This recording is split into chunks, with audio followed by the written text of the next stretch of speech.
कि पूरी दुनिया में बस एक यही औरत हो जो नौकरी कर रही है। अब मैं अपने मायके में क्या मुंह दिखाऊंगी?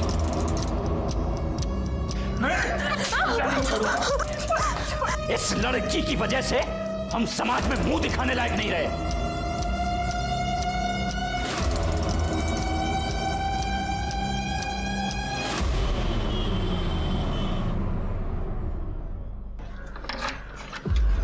अरे आओ ना। देखो ये मेरे कजिन सुमित का फ्लैट है, अच्छा है ना? खाली पड़ा था और जब मैंने उसे तेरे बारे में बताया तो उसने कहा तुझे जब तक यहाँ रहना ना तू रह सकती है। देख फुल्ली फर्निश्ड फ्लैट है तो तुझे कुछ खरीदने की जरूरत नहीं है। बैठ। देख तू इतना मत सोच, अब जो होना था वो हो गया। और चाहे मेरी बात याद रख कि सारे लोग प्रवीण जैसे नहीं होते। तू भी भूल जा उस कमीने को और लाइफ में मूव ऑन कर, एंजॉय कर।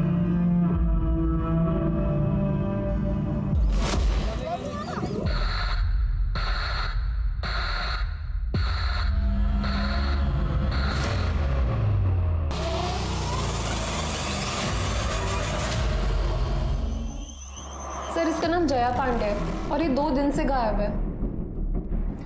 ये वही लड़की है ना जिसका वीडियो वायरल हुआ था? Yes sir. और इस वीडियो की वजह से इस बेचारी को बहुत कुछ झेलना पड़ा। सर जहाँ जाती थी लोग इसका मजाक उड़ाते थे, ताने देते थे। और सर सबसे बुरी बात ये कि इसके घर वालों ने इसको अपने घर से बाहर निकाल दिया। बड़ी मुश्किल से मैंने अपने कजन के खाली फ्लैट में इसको शिफ्ट करवाया था और इसे समझाया भी था कि दूर रहे इस कमीने प्रवीण से, पर इसने मेरी बात नहीं सुनी सर और जयपुर चली गई उससे मिलने।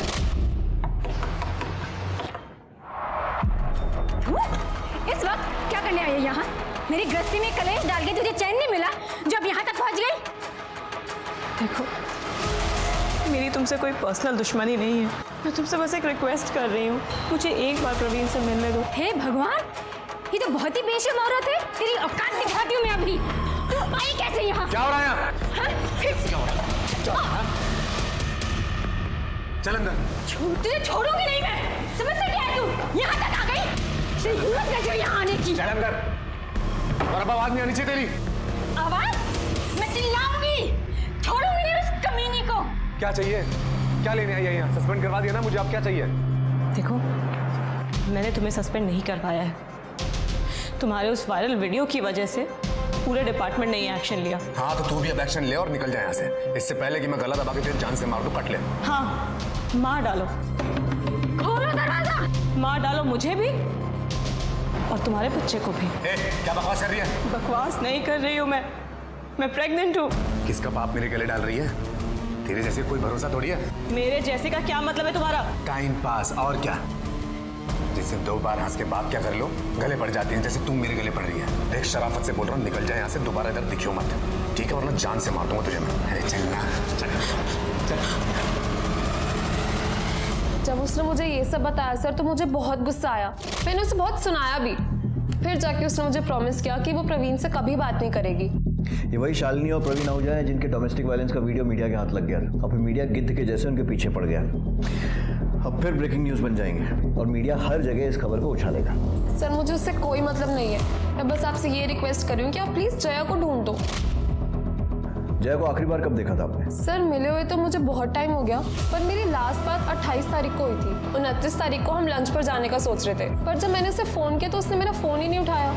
सर फिर 30 तारीख को भी जब मेरी उससे पूरे दिन बात नहीं हुई तो 1 तारीख को मैं उसके घर गई। सर मेरे पास उसके घर की एक एक्स्ट्रा चाबी है। जया? सर जब मैंने दरवाज़ा खोला तो जया वहाँ पे नहीं थी। जया? पर उसका फ़ोन, लैपटॉप, पर्स सब वहीं पर था सर। मुझे लगा कहीं पास में गई होगी तो ले जाना भूल गई होगी। सर मैंने वहाँ पे बहुत इंतज़ार किया पर जया वापस आई ही नहीं।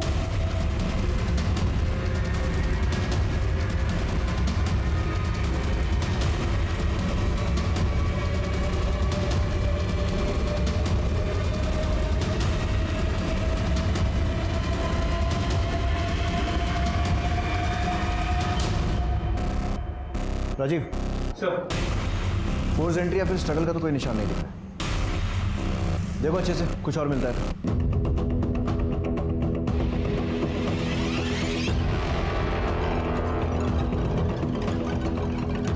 ये सीसीटीवी पहले से यही तो। नहीं सर, ये जया ने शिफ्ट होने के कुछ दिन बाद ही लगवाया था अपनी सेफ्टी के लिए।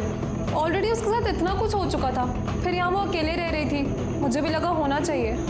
सर, इस खिड़की के बाहर से कुछ अजीब सी बदबू आ रही है। सर एक्चुअली पीछे वो खाली प्लॉट है जहाँ पे लोग अपना कचरा वगैरह डालते हैं, इसलिए बहुत बदबू आ रही है। जल्दी सब लोग फीटस का डीएनए टेस्ट करवाओ, जया का फ़ोन सीज करो, फैमिली को इन्फॉर्म करो और घर के पास में अगर कोई सीसीटीवी है तो वो चेक करो, पता लगे कि इतनी रात को अकेले निकली क्यों थी। जिसने भी ये किया है बचना नहीं चाहिए।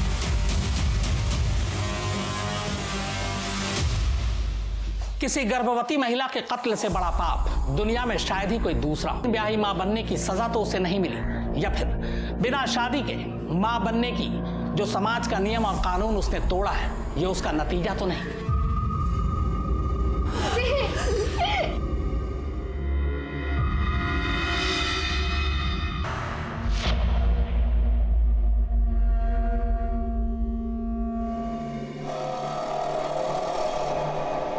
इंस्पेक्टर साहब, हर माँ बाप की तरह हमने थोड़ी सख्ती की थी उसके साथ, पर ये तो सब उसकी भलाई के लिए था ना।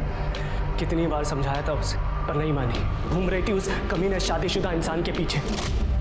उस कमीने ने इसकी जिंदगी बर्बाद तो कर ही दी थी, अब जान भी चली गई। आपका कहने का मतलब है कि जया की मौत में प्रवीण आहूजा का हाथ है? सिर्फ हाथ नहीं है सर, उसी ने मारा है इसे। रोज घर वालों से लड़के उसके लिए टिफिन लेके जाती थी, खाना खिलाती थी उसे। देखिए अब क्या कर दिया, सांप को दूध पिलाया, सांप ने ही डस लिया। आप लोगों को पता था कि जया प्रेग्नेंट है?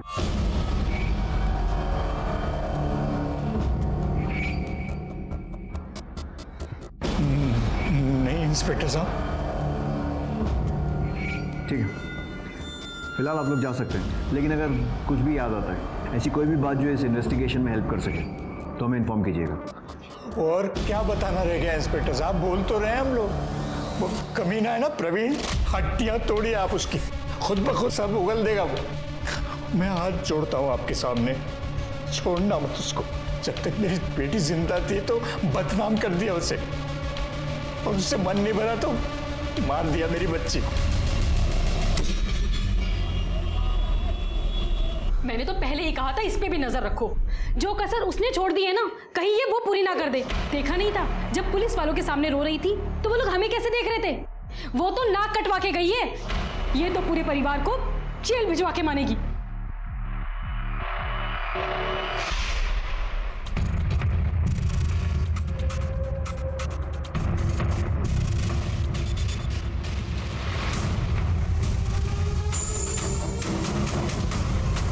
ये वही शालिनी आहूजा है ना, प्रवीण की पत्नी?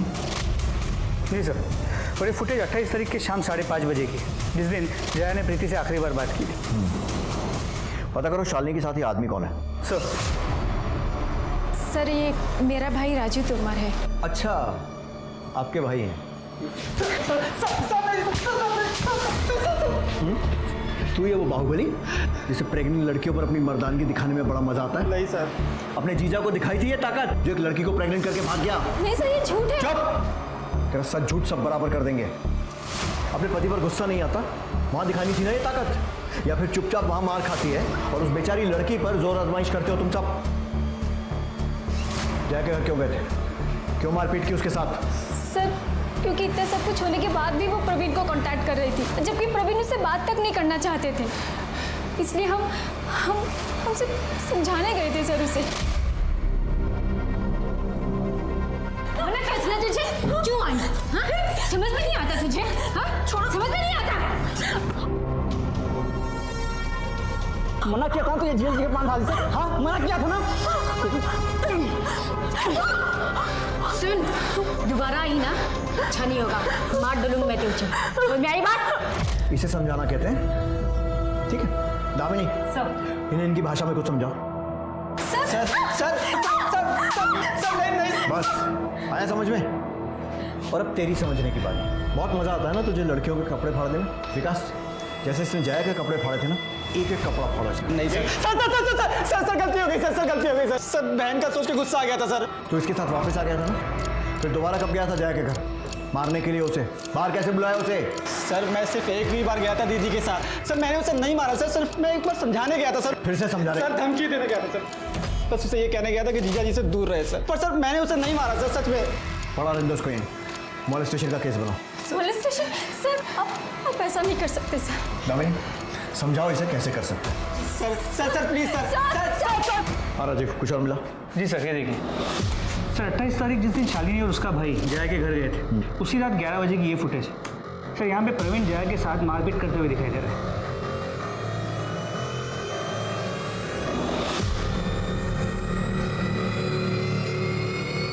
ये ऐसा पॉसिबल ही नहीं है सर।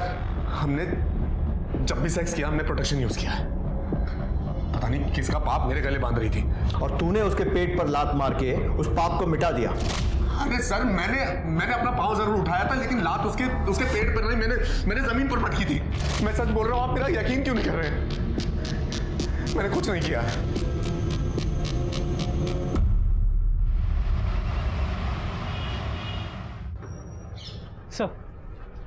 सर मैंने पता करवाया, 28 तारीख की रात 11 बजे के आसपास जया के घर वाली एरिया में कोई मेजर फॉल्ट हुआ था, जिस वजह से लाइट चली गई थी, जो अगले दिन सुबह 10 बजे के आसपास वापस आई। मतलब सीसीटीवी लाइट जाने के कारण बंद हुआ था। मलिक हमारे पास और कोई तरीका नहीं अब ये पता करने का कि प्रवीण के जया के पेट में लात मारने के बाद क्या हुआ, क्योंकि उसके हिसाब से तो वो अपने घर चला गया था और सुबह तक वहीं था।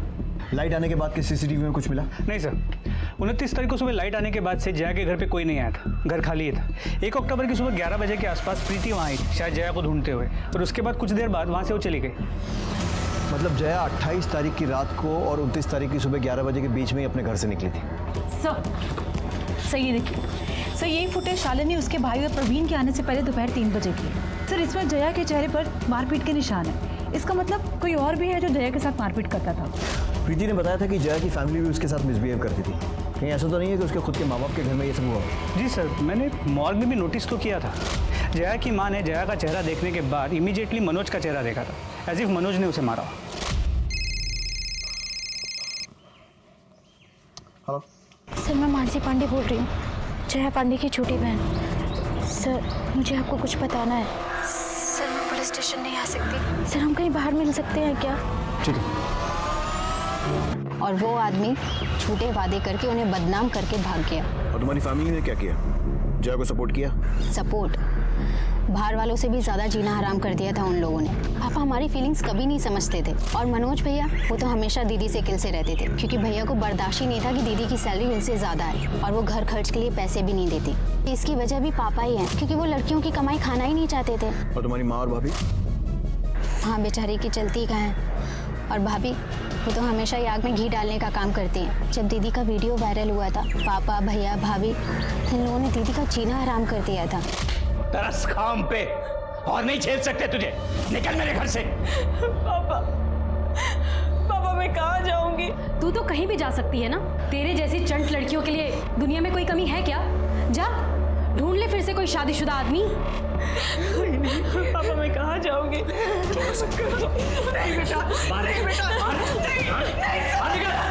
और आगे से शक्ल मत दिखाना अपनी। तीनों ने मिलकर जबरदस्ती दीदी को घर से बाहर निकाल दिया। उन्हें रोक नहीं पाई, और फिर जब कुछ दिन पहले दीदी माँ से मिलने घर आई तो पानी देना।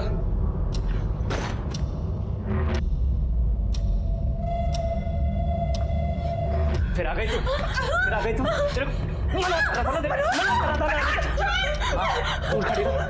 तुम्हारे लाड प्यार की वजह से इसकी हालत हुई है ये। इधर आज तेरा मैं वो शर्त करूंगा ना, इस घर में कदम रखने से पहले डरेगी तू।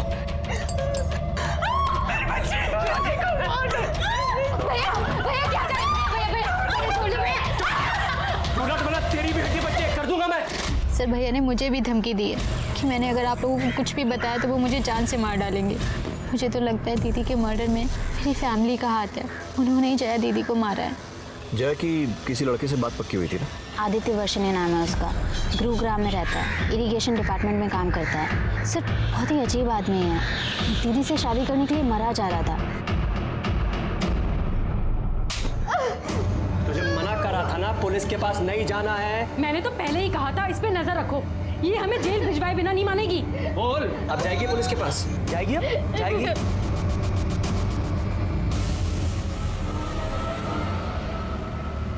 सर मुझे अब भी यकीन नहीं हो रहा कि जया इस दुनिया में नहीं है, और उसके साथ जो भी हो ना सर, सिर्फ उसमें उसका इतना कसूर है कि उसने उस कमीने प्रवीण से प्यार किया। सर बहुत इनोसेंट थी सर वो। और तू कैसे है? सिर्फ अच्छा ही है या इनोसेंट भी है? क्योंकि आजकल के ज़माने में तेरे जैसे लड़के मिलना बहुत मुश्किल है, जो सब जानते हुए भी शादी करने के लिए तैयार हो गए। सर मैं वैसा इंसान नहीं हूँ कि किसी को दूसरा चांस ना दूँ अगर उससे कुछ गलती हो जाए, और यहाँ पे तो जया की गलती भी नहीं थी ना सर। 28 सितंबर की शाम से 30 सितंबर की सुबह तक कहाँ था? मैं गुरुग्राम में था सर, अपने घर पे। प्रूफ दे सकता है? प्रूफ कहाँ से लाऊं सर? मुझे पता थोड़ा ना था प्रूफ देना पड़ेगा। पता होता तो मैं रखता किसी को अपने साथ प्रूफ के लिए। इनोसेंट होने के साथ साथ स्मार्ट भी है। किसी पर शक है जो जया के साथ ऐसा कर सकता है? शक नहीं सर, मुझे पूरा यकीन है प्रवीण आहूजा पे। उसने उसको यूज किया और फिर पीछा छुड़ाने के लिए उसका मर्डर कर दिया। तू भी तो हो सकता है। प्रवीण से पीछा छुड़ाना पड़ रहा था क्योंकि जया उसके प्यार में पागल थी, और तू भी जया के प्यार में पागल था, और तेरे से ये बात बर्दाश्त नहीं हुई कि जया तुझे छोड़कर प्रवीण के पास जा रही थी, तो तूने उसे मार दिया, है ना? नहीं सर मैं उसके साथ ज़बरदस्ती नहीं करना चाहता था, उसकी मर्जी के साथ उससे शादी करना चाहता था, और मुझे किसी बात की जल्दी नहीं थी। मैं वेट करने के लिए भी तैयार था। मुझे लगा था कि एक ना एक दिन उसको मेरे प्यार की अहमियत समझ आएगी और वो खुद मेरे पास चल के आ जाएगी। ठीक है, थैंक यू सर। राजीव, जल्द से जल्द इस महान आशिक के सारे कॉल रिकॉर्ड्स और mobile location निकलवाओ। Sir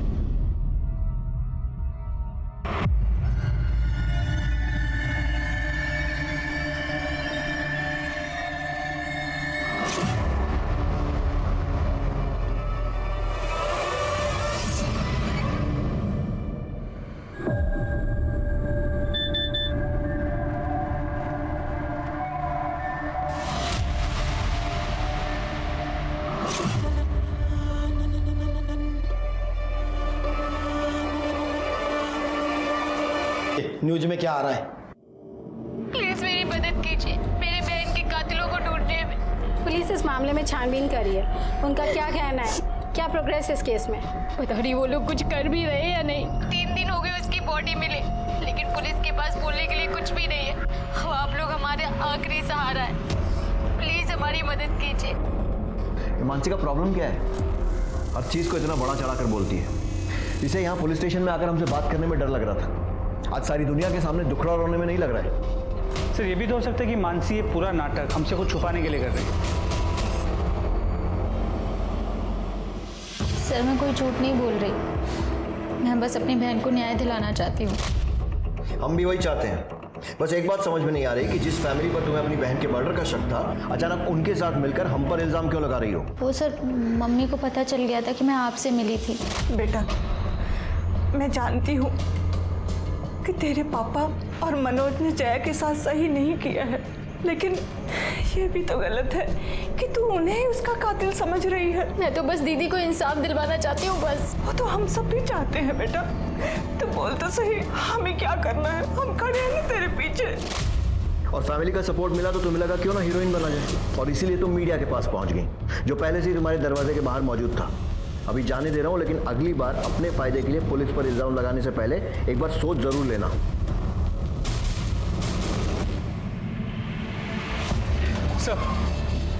sir postmortem report के मुताबिक जया की मौत 29 तारीख के सुबह 5 और 7 बजे के बीच चाकू के वार की वजह से हुई। उसके पेट में जो फीटस था वो 4 महीने का था। फीटस का डीएनए प्रवीण के डीएनए के साथ मैच करने के लिए भेज दिया। सर 28 तारीख की रात आदित्य की मोबाइल की लोकेशन जया के घर के पास की दिख रही है। राजीव उठाओ इस ताशे को, इसका इनोसेंस निकालने का टाइम आ गया है।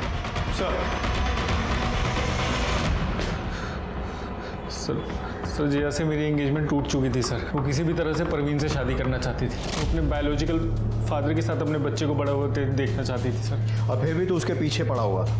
बड़ा महान प्यार था तेरा। सर मैं उससे सच्चा प्यार करता था सर। मुझे पता चला जब उसने मेरा फ़ोन उठाना बंद कर दिया, उसने मुझसे मिलना बंद कर दिया, तब मैं खुद उसके घर गया उसको समझाने के लिए, उससे बात करने के लिए। कितने बजे गया था? सर वो कितने बजे गया था? 11 साढ़े 11 बजे के आसपास गया था सर। जब गया था तो वो सोने जा रही थी तभी, और फिर लाइट चली गई तो उसका मूड बहुत खराब हो गया था सर। वो मुझसे बात करने के लिए तैयार नहीं थी। उसके चेहरे पे, उसके बदन पे हर जगह पे चोट के निशान थे सर। मैंने उससे रिक्वेस्ट किया कि वो मेरे साथ रेस्टोरेंट चले डिनर के लिए। तेरे ताऊ ने इतनी रात को रेस्टोरेंट खोल के रखा था तेरे लिए? सर रेस्टोरेंट नहीं है सर, वो स्नैक्स कॉर्नर की दुकान है सर। उसके घर के पास खुला रहता है वो दुकान। तुम मेरा फ़ोन क्यों नहीं उठा रही थी? आनंद, तुम्हें ये बात समझ में नहीं आती है क्या? मैं तुमसे नहीं, मैं प्रवीण से प्यार करती हूँ। उसने तुम्हारा ये हाल किया, उसके बाद भी तुम ये बात मुझे कह रही? हाँ, क्योंकि वो मेरे होने वाले बच्चे का बाप है। और तुमको नहीं लगता कि मैं ज़्यादा अच्छा ऑप्शन हूँ तुम्हारे इस होने वाले बच्चे के लिए? क्योंकि मैं एटलीस्ट इंसान को इंसान तो समझता हूँ, तो तुम्हारे बच्चे को तुम अपना बच्चा समझ के उससे प्यार करूँगा। मैं सच कह रहा हूँ, मैं तुमसे बहुत प्यार करता हूँ। मैं सच में, मैं कुछ भी करूँगा तुम्हारे लिए। प्लीज़ सोच क्या रही हो? मेरी बात सुन तो लो, मान लो मेरी बात। क्या जवाब दिया उसने? जवाब तो कुछ नहीं दिया सर, पर मैं खुश था सर। एटलीस्ट उसने मुझे मना नहीं किया था सर। उसके बाद मैंने उसको घर छोड़ा और मैं अपने घर चला गया। तो उसको ऐसी हालत में अकेला छोड़कर घर चला गया? तो मैं जाना नहीं चाहता था, उसने ही मुझे बोला। सर ये देखिए इसके फ़ोन में क्या मिला है।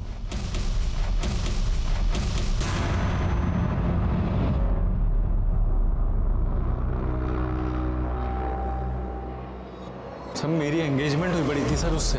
मैं शादी करना चाहता था, प्यार करना चाहता था ना उससे सर। सर मुझे नहीं लगता कि इसमें कुछ बुरी बात थी सर। बुरी बात यह है कि तू लगातार हमसे झूठ बोल रहा है। पहले बोला कि जया के घर गया नहीं, फिर बोला गया था लेकिन बाद में अपने घर चला गया था, जबकि मोबाइल लोकेशन से साफ दिख रहा है कि 29 सितंबर को सुबह 5 बजे तक तू जया के घर के आसपास था। तू खुद बताएगा या मैं उगलवाऊं? सर मैं बताता हूँ सर। सर उस दिन जब मैं निकला घर के लिए तो मैंने देखा कि मेरी 2 व्हीलर का टायर पंचर हो गया और इतनी रात में कोई दुकान भी खुली नहीं मिली। तो मैं जया को बिना बताए उसके घर के बाहर ही सो गया। तो सुबह 5 बजे उठ के मैंने सबसे पहले पंचर वाले को ही ढूंढा सर। और पंचर बनवाने के बाद मैं गुरुग्राम पहुंच गया 8:30-9 बजे तक सर।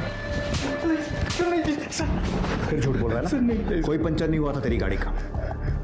तू जया के साथ उसके घर की तरफ गया, वहां पर तूने पंचर होने का बहाना किया, जिसको देखकर तुझे प्रवीण की याद आई, जिसकी वजह से जया तेरी नहीं हो पा रही थी। तूने उस बच्चे से भी बदला लिया जो पैदा ही नहीं हुआ था। सर नहीं सर, मैं सच बोल रहा हूँ सर, मैंने तो कुछ नहीं किया सर। सर प्लीज़ सर मेरी बात का विश्वास करिए सर। सच बोल रहा हूँ सर। सब पता चलेगा। मलिक सर लेकिन मैंने कुछ नहीं किया सर। नहीं सर कुछ देर पहले मानसी पुलिस स्टेशन आई थी। उसका कहना है कि उसे कोई धमकियां दे रहा है और उसका पीछा करता है। जिस नंबर से धमकियों भरे मैसेजेस आ रहे थे, हमने उसकी छानबीन शुरू कर दी है। उसको कौन धमकियां देगा? सर जया के बैंक डिटेल्स। सर पिछले कुछ दिनों में उसने अपने सैलरी अकाउंट से अच्छी खासी रकम विड्रॉ की। लेकिन मानसी ने कहा था कि जया घर खर्च में पैसे नहीं देती क्योंकि उसके पिता बेटी की कमाई नहीं खाते। तो फिर क्या किया इतने पैसों का? कहाँ खर्च किए होंगे? मलिक जया के घर के पास के डम डेटा क्या हुआ? सर इस टावर पे से हजारों लाइंस कनेक्टेड है, थोड़ा वक्त लगेगा। ठीक सर, मानसी को जिन अलग अलग नंबरों से धमकी के फोन आ रहे थे वो सब चोरी के, लेकिन सर उसमें से एक नंबर पीछे हो गया। उस नंबर की डिटेल्स हम लोग पता कर रहे हैं। कौन हो सकता है ये? था ना? अब समझ में आ रहा है तेरी सोच इतनी घटिया क्यों है। मानसी के अटेम्प्ट टू मर्डर में इसको अरेस्ट करो और लेकर जाओ। सर मैंने नहीं मारा उसे। सर मेरी बात। इस केस में एक के बाद एक नए और ड्रामेटिक खुलासे हो रहे थे। मानसी की जान बच गई थी, वो हॉस्पिटल में थी, और इधर पुलिस ने उस पीसीओ की लोकेशन पता कर ली थी जहां से मानसी को धमकी भरा फोन आया था। ये पीसीओ मनोज के ऑफिस के ठीक सामने था। तो क्या मनोज खुद ही अपनी बहन को धमकी दे रहा था? पर क्यों? जया के घर के बाहर मिले रैंडम एक्टिव नंबर्स की पुलिस जांच कर रही थी, और इस जांच में पुलिस कि मैं उनकी दुकान पे मदद करूं, पर मैं कॉलेज जाना चाहता था, पढ़ना चाहता था, पर कॉलेज में जाने के बाद मुझे वहाँ बैटिंग का चस्का लग गया और जिसके लिए पैसे चाहिए थे, जो मैं जया दीदी से एक्स्ट्रा क्लासेस के नाम पे लेता था। और फिर एक दिन वो कॉलेज के पास से गुजर रही थी, तो देखने के लिए कि मेरी पढ़ाई कैसी चल रही है, वो कॉलेज में आ गई और उन्हें सब कुछ पता चल गया। इतनी मुश्किल से तुम्हें ये मौका मिला है और तुम वो मौका ये जुए और बैटिंग में गंवा रहे हो और मुझसे झूठ बोलकर पैसे ले रहे हो। सॉरी दीदी, प्लीज़ माफ़ कर दो, दोबारा नहीं होगा। दोबारा कुछ नहीं होगा। और आज के बाद से मैं तुम्हें कोई पैसे नहीं देने वाली हूँ, और जितने पैसे तुमने मुझसे पढ़ाई के नाम पर झूठ बोल कर लिए हैं ना, वो मुझे 10 दिनों के अंदर वापस चाहिए, नहीं तो तुम्हारे पापा को मैं सब कुछ सच बता दूंगी। मैं बहुत डर गया था कि अगर जया दीदी ने पापा को ये सब बता दिया तो मुझे बहुत मार पड़ेगी और मुझे उनके साथ बैठ के कपड़े सिलने पड़ेंगे। और 28 तारीख को 10 दिन पूरे होने वाले थे। मेरे पास 1 रुपया भी नहीं था दीदी को देने के लिए। और फिर 29 तारीख के सुबह 5:30 बजे मैं दीदी के घर के इधर चला गया। उस वक्त उस एरिया की लाइट नहीं थी, बहुत अंधेरा था। हरीश, तुम इस वक्त यहाँ क्या कर रहे हो? दीदी वो आपके पैसे इस वक्त दो। शिट, मैं पर्स तो अपनी गाड़ी की डिक्की में ही भूल गया। आप एक काम करो, आप मेरे साथ आओ, मैं आपको पर्स दे दूंगा और फिर मैं वहीं से निकल जाऊंगा। देखो तुम जाके। बेटा तेरा बाप कितने झापड़ मारता तेरे को अगर उसको पता चल जाता? 10, 12, 15? उससे बचने के लिए तूने 2 जानें ले ली। एक उसकी जो चाहती थी कि तू पढ़ लिख कर कुछ अच्छा करे, और दूसरी जान जो पूरी तरीके से बन भी नहीं पाई थी। मालूम है, जो खतरनाक क्रिमिनल होते हैं ना, वो भी इतनी दरिंदगी नहीं दिखाते हैं जो तूने किया है। इस केस को देखकर मुझे बशीर बदर साहब का एक शेर याद आता है, कोई हाथ भी ना मिलाएगा जो गले मिलोगे तपाक से। ये नए मिजाज का शहर है, जरा फासले से मिला करो। जया एक नेक दिल और पाक साफ लड़की जिसने लोगों पर भरोसा किया, लेकिन हर एक ने उसके भरोसे का खून किया, चाहे वो परिवार हो, बॉयफ्रेंड या फिर वो हरीश, जिसे पढ़ाने, आगे बढ़ाने और जिंदगी संवारने में जया ने अपनी जिंदगी झोंक दी। बदले में उसने जया की ही जिंदगी छीन ली। ऑनलाइन बेटिंग गेम्स ने हरीश जैसे ब्राइट स्टूडेंट को भी क्रिमिनल बना दिया। ये हमें बताता है कि किस तरह इंटरनेट ने हमारी जिंदगियों को जकड़ लिया है। इंटरनेट का इस्तेमाल हमें इंसान और समाज की बेहतरी के लिए करना चाहिए, न कि बर्बादी के लिए। अब मैं अनूप सोनी आपसे विदा लेता हूं। फिर मुलाकात होगी क्राइम पेट्रोल सतर्क में एक और नए केस के साथ, और उस पर हमारे एक्सपर्ट के विश्लेषण के साथ। तब तक अपना और अपने परिवार का ख्याल रखें, सतर्क रहें, सुरक्षित रहें और देखते रहें क्राइम पेट्रोल सतर्क।